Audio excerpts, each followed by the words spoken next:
Bom, esse aqui é o seminário 4 e vai abordar a questão dos escravos no Brasil. E no caso, a minha parte ela vai envolver tanto o capítulo 1 e 3 do livro do Stuart Schwartz. Bom, agora no próximo slide, se eu puder passar, ele vai abordar a questão da produção de açúcar no exterior, ou seja, existe todo um aparato que acompanha a indústria açucareira, que foi anteriormente implantada em locais como São Tomé e Ilha da Madeira. Ou seja, Portugal realizou certas experiências antes mesmo da chegada da indústria como um todo no território brasileiro. Ele aborda algumas questões para comparar como foi a inserção nessas colônias com a questão brasileira. E depois ele vai entrelaçar isso com a escravidão, no caso. Agora, ele inicia primeiro com uma comparação com certos modos de produção na Ilha de Madeira, sendo esses dois a questão do açúcar e o trigo.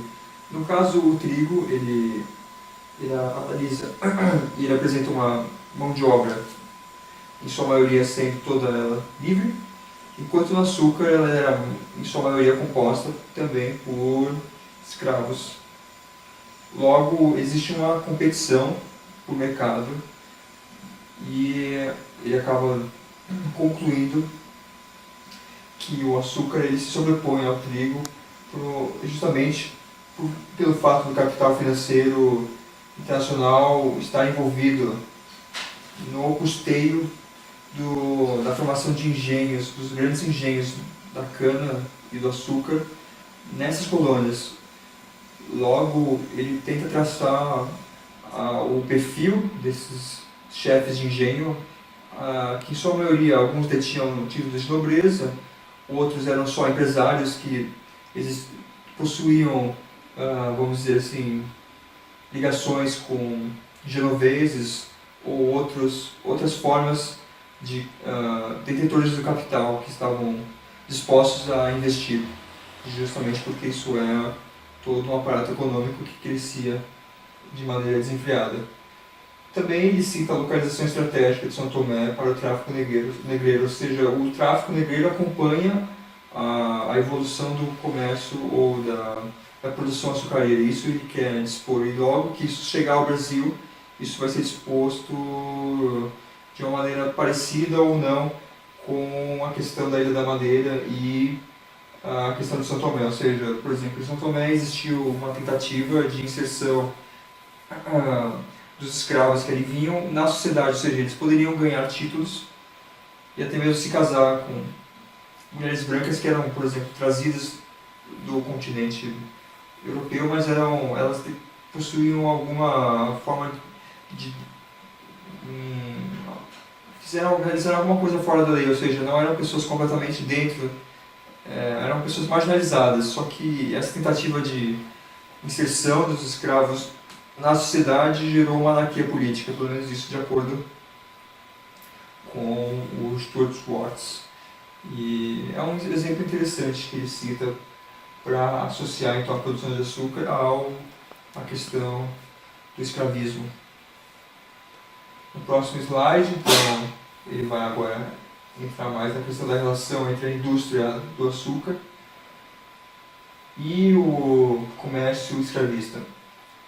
No caso, ele também vai querer agora dizer que existiu um fracasso da política de inserção dos escravos em São Tomé, como eu já citei, e a falência do sistema das capitanias hereditárias, ou seja, já existe agora a tentativa de inserção desse comércio açucareiro.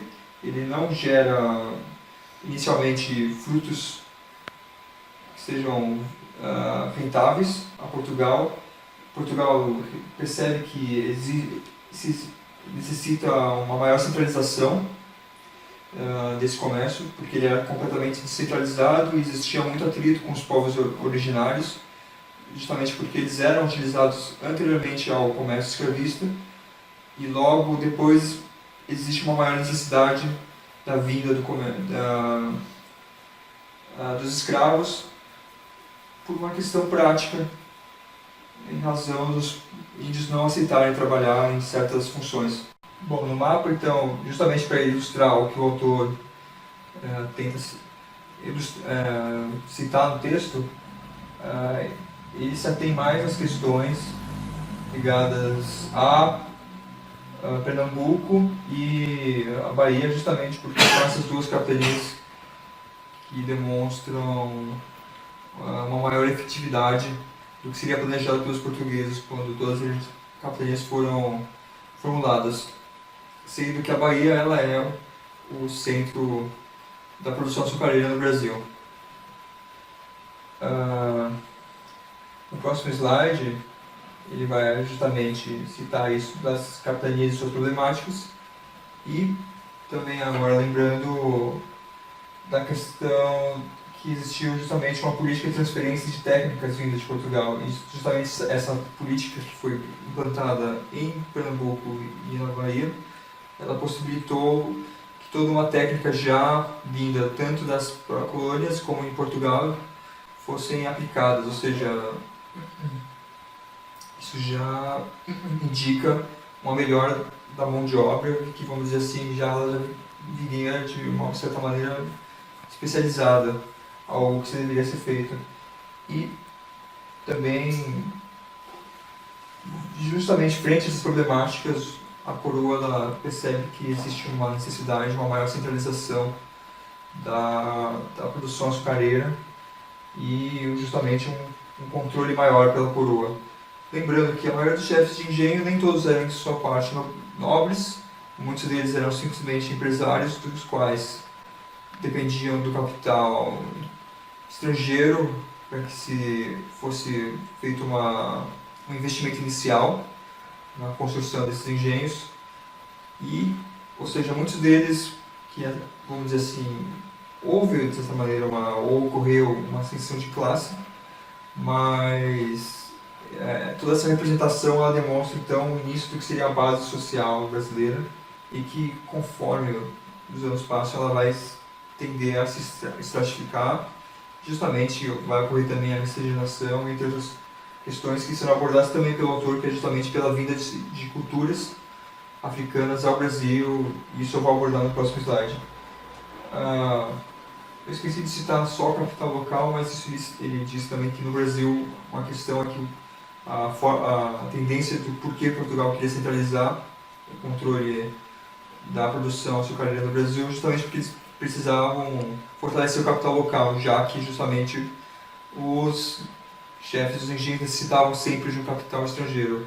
Pelo menos foi essa análise que ele faz. Agora, voltando à questão dos escravos na Bahia e sua comercialização, muitos deles vinham, em sua maioria, da Senegâmbia. E o autor ele cita que justamente ocorre um aumento dos preços em razão de uma maior demanda. Isso porque ele vai analisar a questão da taxa de fecundidade, taxa de mortalidade nos engenhos da Bahia, e ele vai constatar que, claro que se trata de uma análise muito voltada em números, e ele mesmo diz isso, até mesmo fria e pragmática, da forma como os americanos sempre fazem na historiografia, mas ele analisa e ele conclui que a taxa de fecundidade ela é baixa, porque existe um medo por parte tanto dos escravos em terem filhos por incitarem a ira dos patrão, e também porque a igualdade entre sexos nunca ocorria nos engenhos. A maioria deles, dos escravos nos engenhos, eram, em sua maioria, do sexo masculino. Somente uma minoria sempre a maioria sempre trabalhava em questões ligadas à grande casa, ou ficava mais sobre o manto da mulher do chefe de engenho. Agora, ele também cita uma associação entre o Brasil e Angola na questão do açúcar, ou seja, ela se firma durante a comercialização do açúcar e justamente com a vinda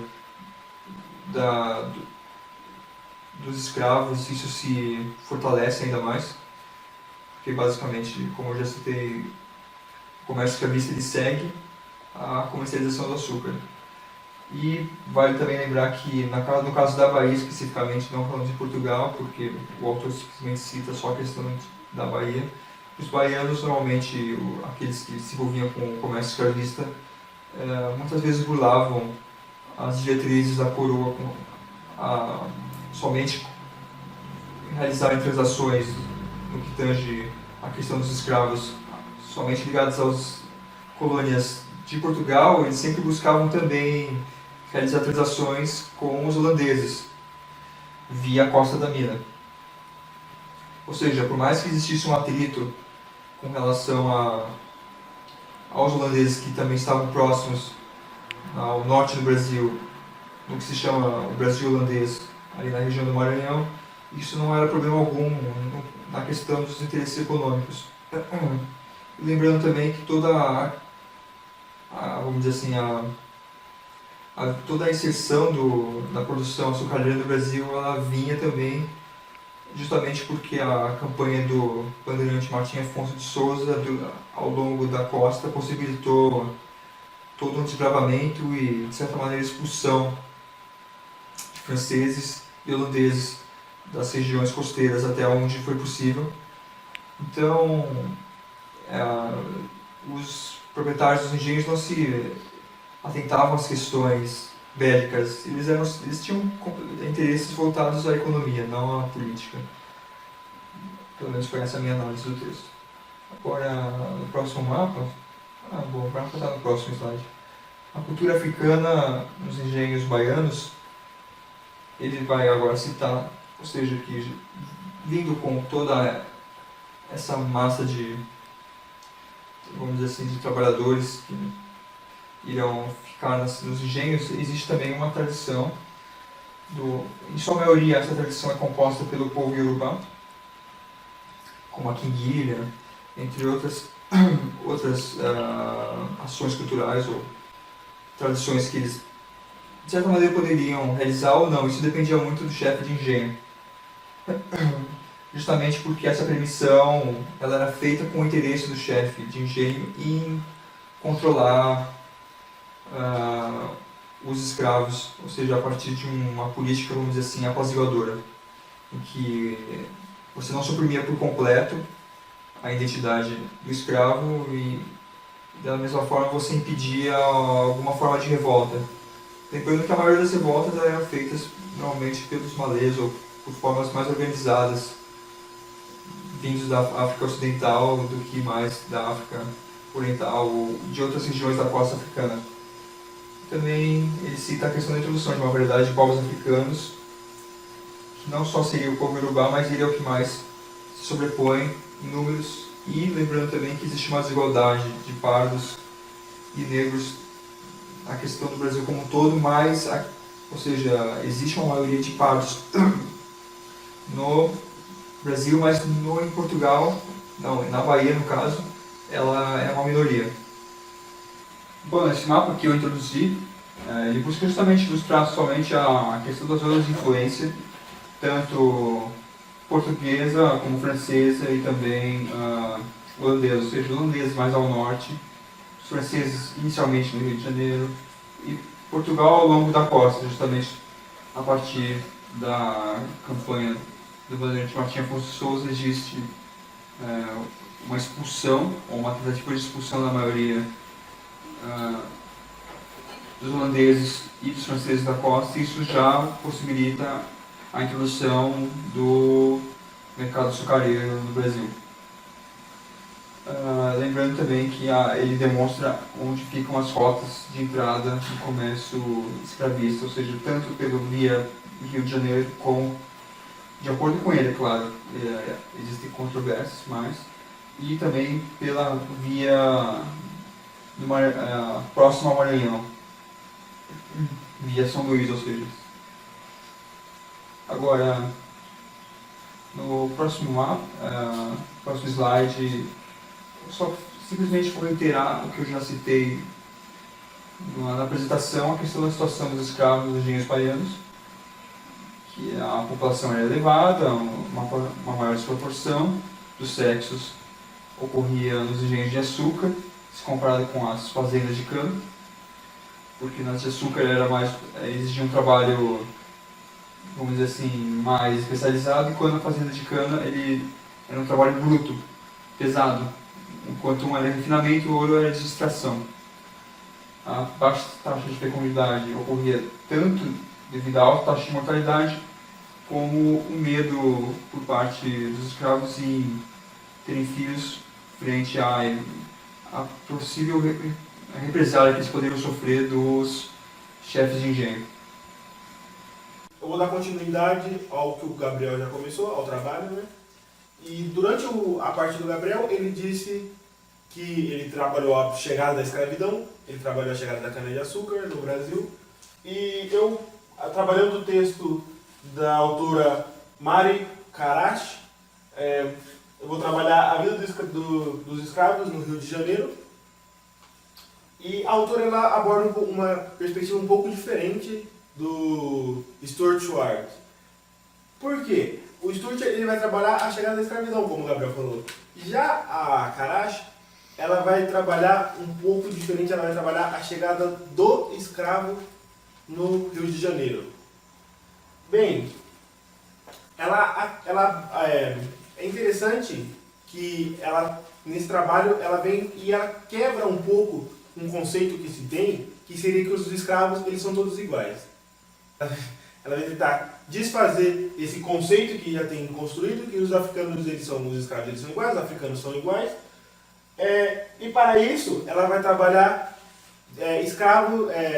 as 3 grandes regiões que forneceram escravos para o Brasil, que é o Centro-Oeste africano, a África Ocidental e a África Oriental. Bem, a gente vai começar trabalhando o Centro-Oeste africano pelo fato até os 1811 haver uma grande quantidade de escravos nessa região, principalmente angolanos, que se corresponderá a 96,2% dos escravos do Rio de Janeiro. E dentro dessa região, ela divide em outras 3 regiões divididas por europeus, que correspondem ao Congo Norte, a Angola e a Benguela. Mas como que ela divide essas 3 grandes divisões dos europeus? Mas dentro dessas divisões haviam várias tribos africanas, vários povos diferentes africanos. E é o que nós veremos no mapa. A gente pode ver que o primeiro ponto trabalhado, que é o Congo Norte, ele se encontra mais ou menos aqui, nessa região, próximo ao Rio Zaire. E é engraçado porque ela fala que, na verdade, embora seja essa região, os escravos que partem do porto de Cabinda, eles vêm também do tráfico ao longo do rio e das regiões ao norte do rio também. Ou seja, não é necessariamente a região denominada Congo Norte, mas sim muito mais que partem desse povo, e que os europeus eles partem do princípio de serem todos o mesmo povo, de colocar o mesmo nome quando chegam aqui, e o que na verdade é algo que pode ser considerado errado de ser feito, que foi errado que foi feito, mas que não tinha essa noção dentro. Bem, um outro ponto, uma outra grande área é a região da Angola. A Angola, no período, ela tinha dimensões inferiores às dimensões que ela tem hoje.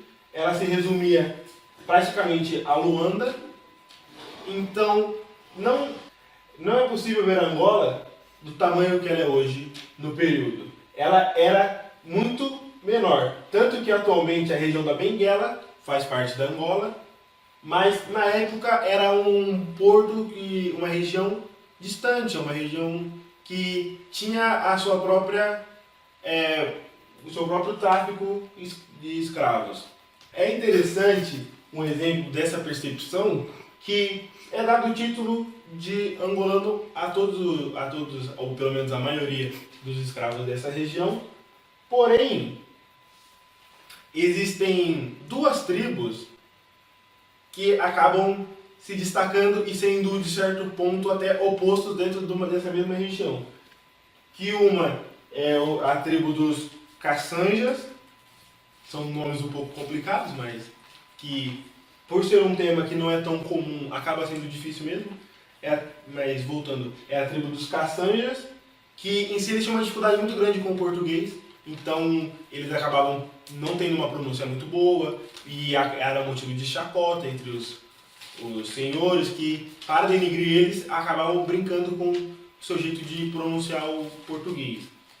E um outro grupo eram os Abanca, que eles em si eles tinham um domínio do português, e isso possibilitava para eles uma maior ascensão, mesmo que muitos deles eram escravos, permitia uma ascensão dentro dessa sociedade portuguesa. E já como nós já falamos do Congo Norte, já falamos da Angola, e a região talvez que mais enviou, a região que mais corresponde a Angola, seja a região que mais enviou escravos para o Brasil. E dentre eles está o porto de Benguela, que também tem uma participação muito grande no envio de escravos. Uma outra área que também é bastante, não tem uma influência tão grande, mas também tem uma quantidade considerável que envia uma quantidade considerável de escravos para o Brasil, é a África Oriental. Ela começa a ganhar uma importância, uma relevância no cenário do tráfico escravo a partir do momento que a Inglaterra ela começa a proibir o tráfico negreiro e começa a barrar as embarcações. Então, eles acabam se retirando da costa do centro-oeste e se dirigem para a costa oriental, que corresponde ao outro lado. Mantendo o mesmo mapa, é possível perceber que aqui está a região centro-oeste e do outro lado, onde se encontra Moçambique, onde se encontra próximo do Rio Sena, essa corresponde à região oriental da África. Ou seja, a partir do momento que os ingleses começam a proibir o tráfico nessa região, eles se recorrem a essa outra parte, o que torna a viagem maior, mas graças ao avanço tecnológico, a novo regime de embarcações, o barco a vapor, é possível você fazer esse tráfego mais rápido, manter mais mercadorias vivas e conseguir ter um lucro maior quando chega no Rio de Janeiro. O principal porto, a principal cidade é a ilha de Moçambique.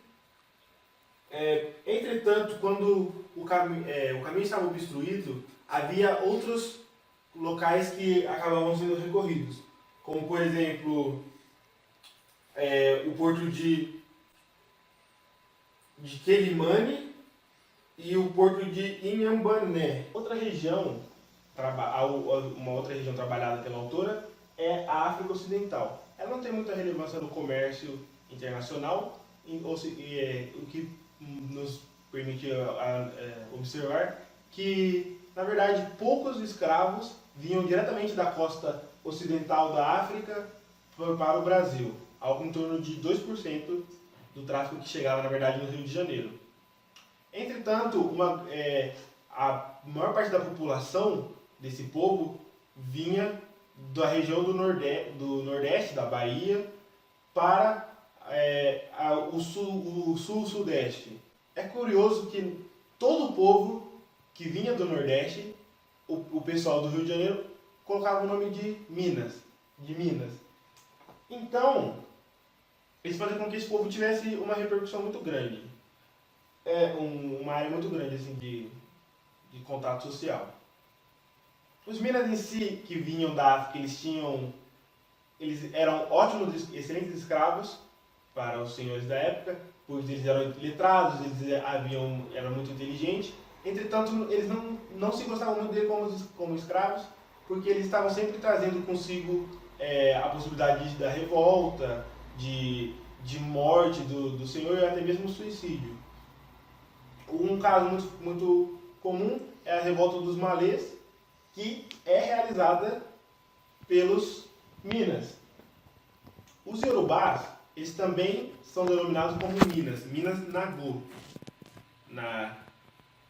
no Rio de Janeiro.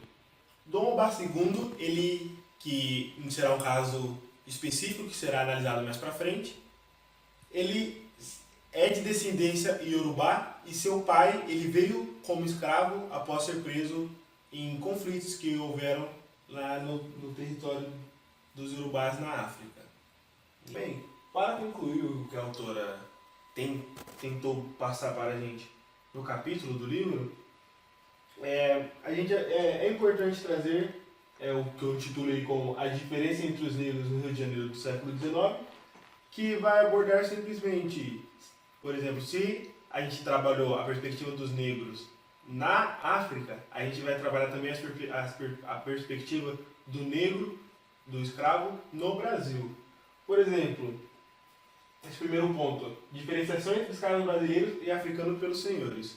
Ou seja, os senhores, eles olhavam para os escravos e percebiam, o escravo brasileiro, ele vai ser definido pela cor.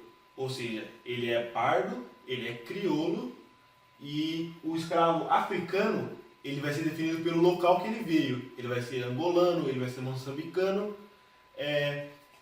e porque já se tem a noção do escravo africano como um negro de fato, entendeu? Entra um ponto interessante aqui que pode ser trabalhado um pouco mais pra frente, que é a ideia dos crioulos, por eles serem muito orgulhosos de terem nascido no Brasil, eles não aceitam ser chamados de negros, eles querem ser chamados de crioulos, que seriam os negros nascidos no Brasil. Mas isso vai ser trabalhado um pouco mais pra frente melhor.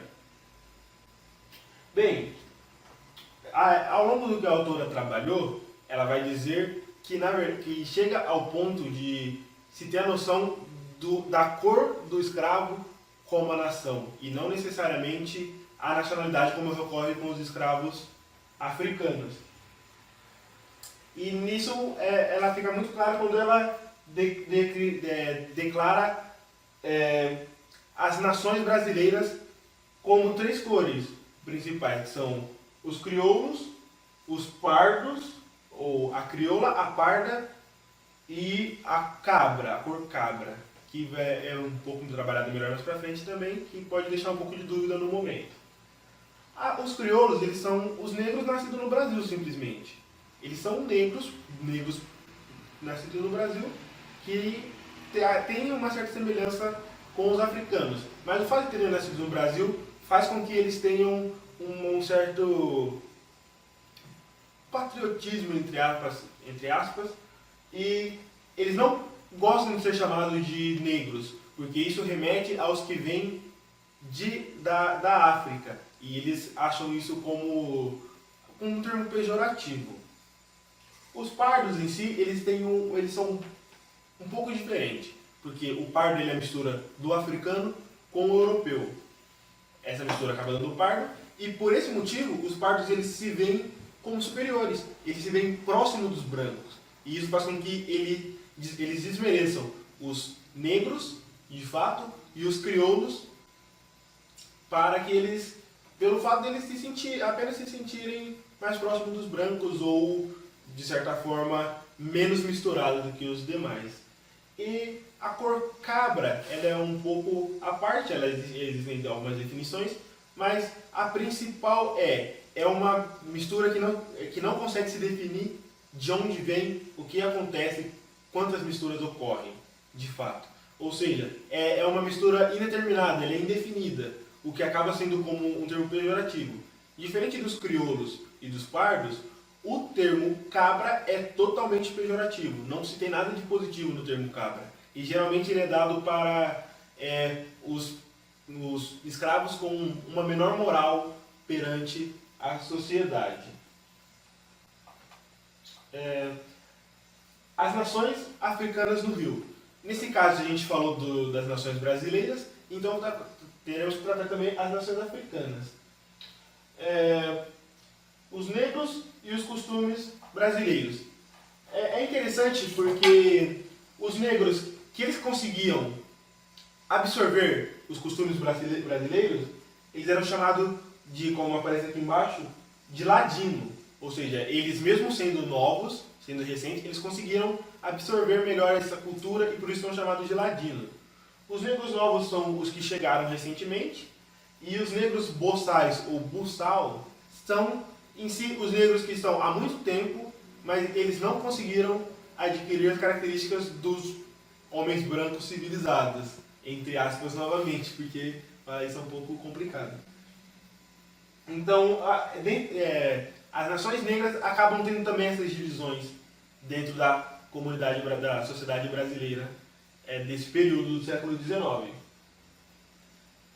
E para finalizar, ainda nas nações africanas do Rio, existe o africano forro, que em si é o africano, ele era um escravo, mas ele ganha a liberdade.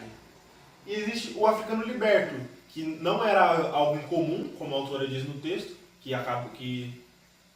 chega a ser curioso, mas eram negros que vinham para o país, para o Brasil, por livre e espontânea vontade, com alguns outros intuitos. Provavelmente poderiam ser vítimas de racismo e tudo mais, mas eles vinham por escolha para o Brasil e por isso eles eram considerados como negros, como pretos livres, africanos libertos. E essa era a parte que cabia a mim na apresentação, falar um pouco do texto da Karachi. E agora eu passarei para o Hélio, que vai trabalhar um pouco a imagem de Dom Obá, que foi conversado, e ficarei com ele essa parte. Pode ir. Bom, então agora eu vou falar um pouco sobre o contexto que está inserido o Dom Obá II, né, da África, que é o da descoberta das minas de diamantes na Bahia, né? Principalmente na região da Chapada Diamantina, que está descrito aqui no mapa da Bahia, e que a notícia dessas descobertas dessas minas correm por todo Salvador, por todo o Vale de São Francisco, pelo sertão afora, atraindo muitos garimpeiros, comerciantes, e nesses lugares vão receber populações de 1.800 a 2.000 garimpeiros, né? E nessa corrida pelos diamantes, destaca-se a cidade de Lençóis, que é esta aqui, que é onde o Dom Obá II nasce, né? Ela que seria o epicentro desse movimento imigratório. Ela vai atrair diversas pessoas, desde estropiados, mendigos, jagunços, ladrões, mulheres de má vida, vários outros, incluindo libertos e escravizados que vieram para essas regiões à procura de uma vida melhor, né? No entanto, nos primeiros tempos dessa corrida ao garimpo, né, é marcante a ausência de lei e de ordem, né, sendo recorrentes conflitos entre os garimpeiros e também a sonegação de impostos. O governo deixava muito de arrecadar com a extração do diamante devido a essa sonegação, né. Portanto, reina um clima de segredo cujo principal propósito era enganar o fisco, né, e por isso torna extremamente difícil você precisar a quantidade de diamantes que era retirado dessas regiões. No entanto, existem algumas estimativas que tentam ser um pouco precisas, que são cerca de 1865, foi extraído de 4 a 5 mil quilates de diamantes por cada mês, e no ano seguinte de 10 a 12 mil quilates por mês. E, entretanto, entre 1888 e 1909 caiu para 1.339. Em 1904 até 1903 para apenas 13, então foi uma longa decaída desses minérios que foi levando à decadência posteriormente de Lençóis, né? Mas o interessante é que é acerca dos alojamentos, né? que eram precários, consistindo de barracas improvisadas com tecido de algodão, que esse mesmo tecido era usado para vestir os escravos, que também era por meio dessa improvisação, também era coberto por palhas desses tecidos, né? E que, visto de longe, esses acampamentos lembravam muito lençóis estendidos para secar, daí resultando o nome do rio, né? É o Rio dos Lençóis, que é um lugar que praticamente brotou do dia da noite, né? Devido a essa corrida pelo diamante. E que em 1864 ele foi elevado à categoria de cidade e ele leva esse nome de Lençóis, que ainda conserva, né, esse nome. Por isso, muitos libertos viram na riqueza do diamante como uma possibilidade de enriquecer e também ter uma integração maior social, e também uma ascensão social. E um exemplo disso é o liberto africano Bem-vindo da Fonseca Galvão, ele que se lançou na Corrida dos Diamantes, e ele foi um dos pioneiros no desbravamento dessa região. E ele é um africano da nação Yorubá. E ele recebeu esse nome de Bem-vindo ao chegar a Salvador como um escravo. Quando ele foi libertado, ele e dentre outros muitos libertos, eles adotavam o nome do seu ex-senhor, porque ele transmitia um certo prestígio social. E o porquê eu estou falando desse Bem-vindo da Fonseca Galvão? Pois ele é pai de Cândido da Fonseca Galvão, o Dom Obá II da África, que ele nasceu em Lençóis no ano de 1845. E é interessante, porque esse nome ele se dá devido ao pai de Galvão, né, que ele foi um príncipe na África, Bem-vindo, né, o Bem-vindo da Fonseca Galvão, e que ele foi vencido numa guerra e vendido como escravo para o Brasil. Entretanto, seu filho ele já nasceu livre em terras baianas, na cidade de Lençóis. E assim que seu pai morreu, ele se autoproclamou herdeiro do rei Obá I, por meio de manifestos publicados nos jornais da época. Desde então ele atribuiu esse título a ele, e ele publicava diversos textos assinando como Dom Obá II. E a trajetória dele é muito interessante porque ele participou ativamente no recrutamento de voluntários para a Guerra do Paraguai, que ocorreu em 1875. Ele chegou a levar 30 pessoas de Lençóis a Salvador, onde ele participou na 3ª Companhia dos Zuavos, e ele chegou a ser promovido como alferes, né, que era um antigo posto militar equivalente mais ou menos a um tenente, a um segundo tenente. E ele ganhou esse título nas vésperas do embarque, né. E é interessante porque como funcionava a forma de recrutamento desses soldados para a Guerra do Paraguai. Porque mesmo no Império e tanto na colônia, o alistamento não era obrigatório. E geralmente ele era forçado nas camadas mais humildes da população, sobretudo de negros, índios e miscigenados, né? E, portanto, na véspera da Guerra do Paraguai, o Brasil não tinha um exército preparado, né? Era totalmente mal equipado e a partir disso teve a necessidade de o imperador assinar um decreto para a criação de corpos voluntários da pátria, né? E é interessante porque a Bahia ela vai ser uma das províncias que mais vai contribuir com voluntários. E a cidade de Lençóis ela é ativa nesse envio de voluntários, como já descrito, Dom Obá, que recrutou que ele chegou a recrutar cerca de 30 e chegou a liderar um contingente de até 230 voluntários. Só que, entretanto, você tinha uma disputa de poder nesses recrutamentos, porque nessas pequenas comunidades do interior havia uma disputa entre os coronéis, que eles disputavam entre si para quem recrutava mais e acabava aumentando essa atmosfera de disputa pessoal, né, de conflito. E eles só recrutavam com a condição de que eles fossem liderar esses corpos voluntários. E acabavam acontecendo muitas percas durante as batalhas porque eles não eram preparados para liderarem, né? Eles só lideravam por causa da sua posição de poder. Entretanto, nem todos iam para a guerra como voluntários, né? Muitos negros foram forçados e para outros representavam uma forma de garantir uma casa, uma comida e muitas vezes a liberdade.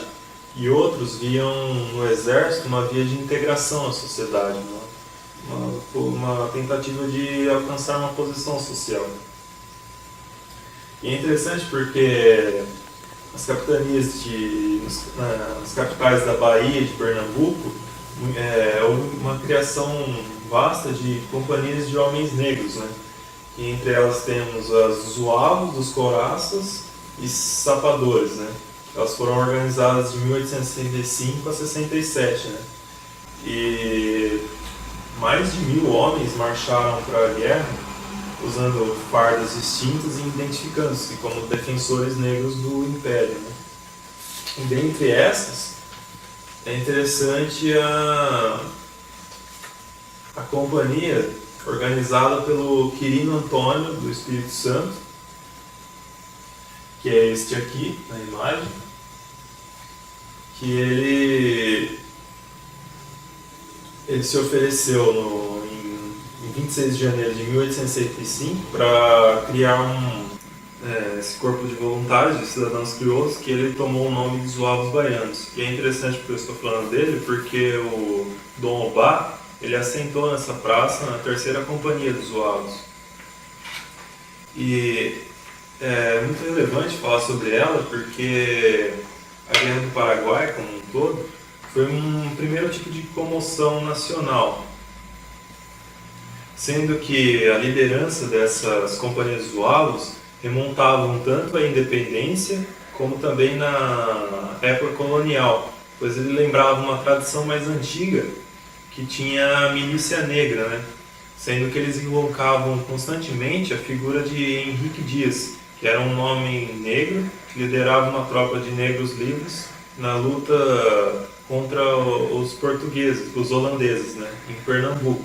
E ele é uma figura bem mítica, com um papel de destaque nesta guerra contra os holandeses, né? E sendo que depois da Guerra dos Holandeses, sua tropa foi transformada numa unidade de milícia, que recebeu seu nome como homenagem, né? E que elas proliferaram durante o século XVIII, e eles formavam um elo entre os homens negros e o Estado colonial, né? Era uma ligação que eles tinham. Só que, entretanto, devido à criação da Guarda Nacional em 1831, acabou por limitar o poder deles e de abolir essa milícia de homens negros. Então, percebe-se que a importância dos negros, tanto na defesa do país, remonta desde a colônia, né, sua função no exército, né? E eles usavam desse passado para promover os recrutamentos durante a Guerra do Paraguai. E também tinha o significado de assentar numa praça das companhias Zouavos, pois servia como uma ideia de identidade racial dentro desse regimento, pois era formado exclusivamente de negros, né? Entretanto, logo após a guerra, o governo já rejeitou eles, abolindo essas companhias negras e acabando por marginalizar eles.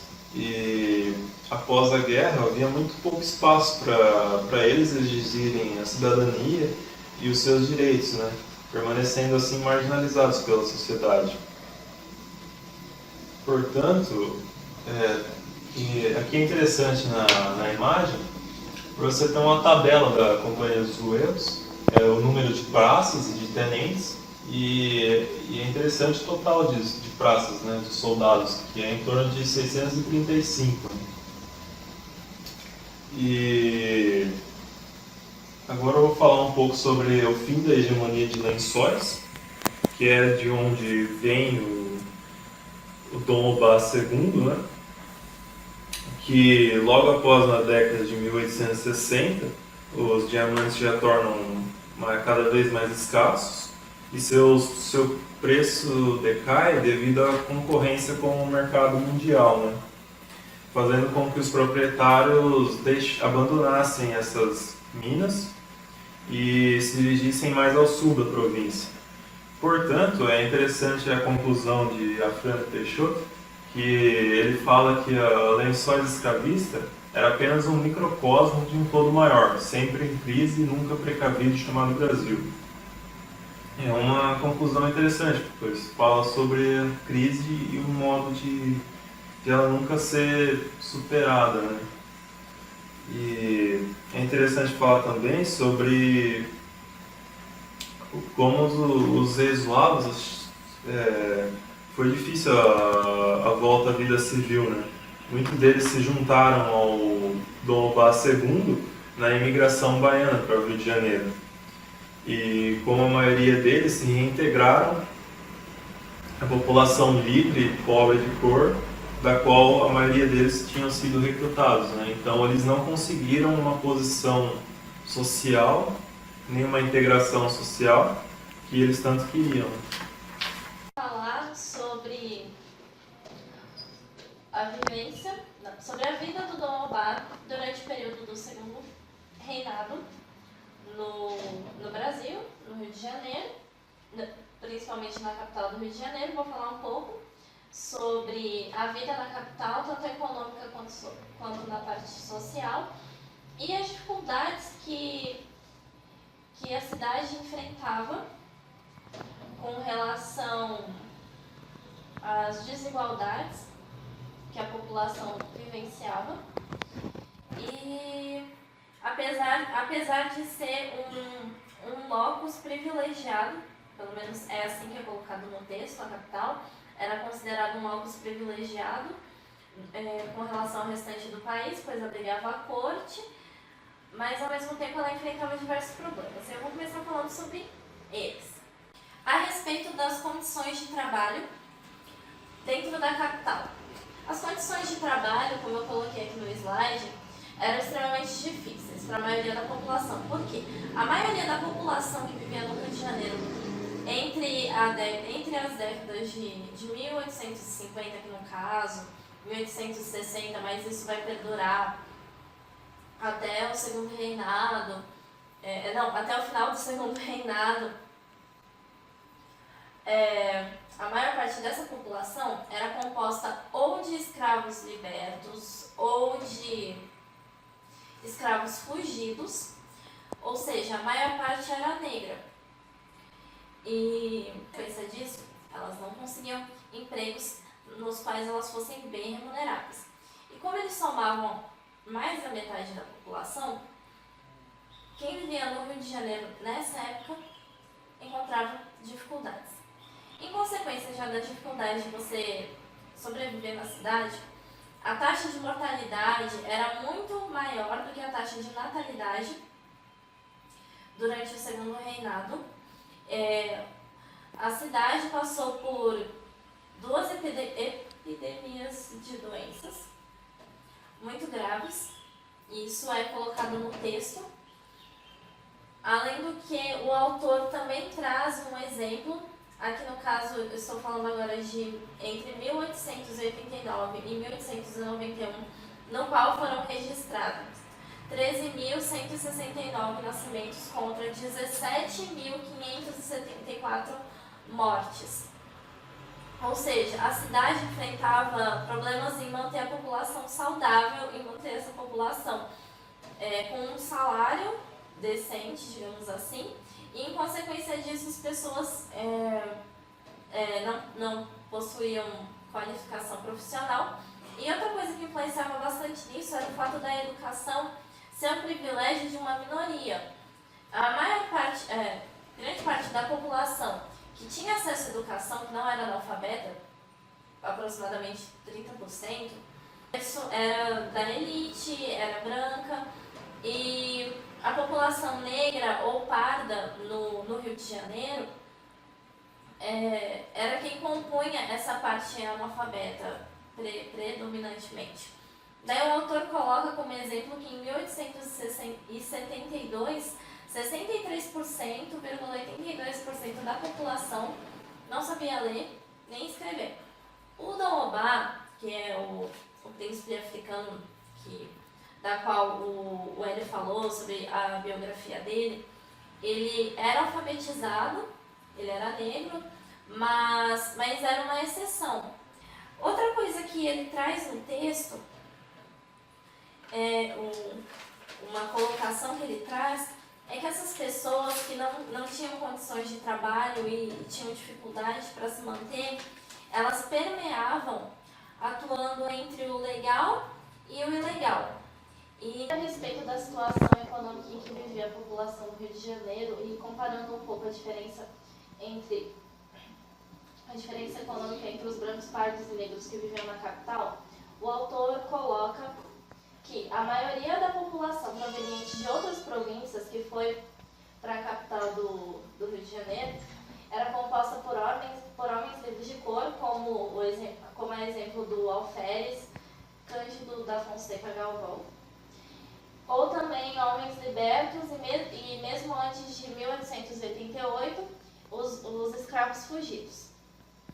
Daí tem uma parte do texto que afirma que, conforme foi dito, em busca de melhores condições de trabalho e vida na cidade grande, esses homens livres de cor, empenhados no sonho de despregarem-se na cidade do Rio de Janeiro e ainda de promoverem os meios de adquirirem o pão cotidiano para si e sua família, deslocam-se para a capital. Então, essas pessoas foram para essa região em busca de uma melhoria de vida. Porém, não que não foi exatamente o que aconteceu, mas eles enfrentaram uma certa dificuldade. Pela dificuldade de se adquirir um emprego e também pelo fato de que na década de 1870, boa parte da população que vivia na capital era composta de brancos estrangeiros. Esses estrangeiros, no caso, seriam quem? Os portugueses, em sua maioria, e italianos, que viviam ali na região. E eles ficavam com boa parte do emprego no comércio e na indústria. Aí, por exemplo, em 1872, enquanto cerca de 6 mil trabalhadores brasileiros atuavam no comércio da cidade, 17 mil eram estrangeiros, mais do que o dobro. Eu já falei a respeito da situação econômica da capital, de como isso afetava a parte social e a dificuldade que as pessoas tinham para ter acesso à educação e etc. E a soma de todos esses fatores, né, da falta de estudo, de salários mais dignos e da concorrência, né, pelas vagas de emprego, etc. E o fato da maior parte da população que vivia na capital ser marginalizada, estava diretamente ligada também à dificuldade que as pessoas tinham de ter uma habitação digna, por assim dizer. Por quê? Boa parte dessa população que vivia marginalizada na capital do Rio de Janeiro, elas tinham 4 opções de moradia, que eram constituídas entre estalagens, que eram conjuntos de casa com saídas para a rua, hospedarias, que seriam hotéis populares, né, hotéis mais baratos, ou as casas de cômodo ou casas de habitação, que nada mais eram do que velhos casarões que tinham seus quartos alugados para diferentes famílias que dividiam as dependências de serviço e higiene. Ou, a pior de todas essas opções, que a maior parte da população realmente tinha, cerca de 1/4 da população do Rio de Janeiro tinha acesso, eram os cortiços. Os cortiços, eles não têm esse nome à toa, tanto que cortiço remete aos caixotes superlotados em que se criam as abelhas, porque era realmente o que acontecia. Várias famílias ficavam reunidas em um único lugar, dividindo as dependências comuns de banheiro, onde eles comiam e etc. Quando eles tinham isso, e era basicamente um barraco superlotado. Era assim que eram constituídos os cortiços. Daí, mas por que a população só recorria a isso? Porque era basicamente o que o salário deles era conta de pagar por um aluguel. Os cortiços tinham um aluguel mais barato, por isso que a maior parte da população optava por isso. Daí o autor coloca no texto uma citação do cônsul dos Estados Unidos, que escreveu sobre isso em 1886, e esse cônsul chamava Christopher Andrews, e ele informa no texto dele que, por exemplo, se um chefe de família ganhasse $35 por mês e ele tivesse que pagar o aluguel de uma estalagem, esse aluguel ia variar entre $5 e $8. Ou seja, praticamente 1/3 do salário dele iria para pagar a sua habitação. E em comparação com isso, né, a diferença do preço das estalagens para dos cortiços, o aluguel de um cortiço variava entre 3 $4,50 ou $4,50. Então eles eram significativamente bem mais baratos, é por isso que a maior parte optava. Ainda a respeito da relação dos cortiços e como o que isso teria, entre aspas, a ver ou como isso se relaciona com o Dom Obá ele se preocupava com as condições em que essa população marginalizada no Rio de Janeiro vivia, conforme já foi demonstrado. E tem um exemplo disso no texto, na qual fala que ele escreveu sobre a indignação com a situação de uma idosa africana que vivia, né, em um cortiço na capital em 1886,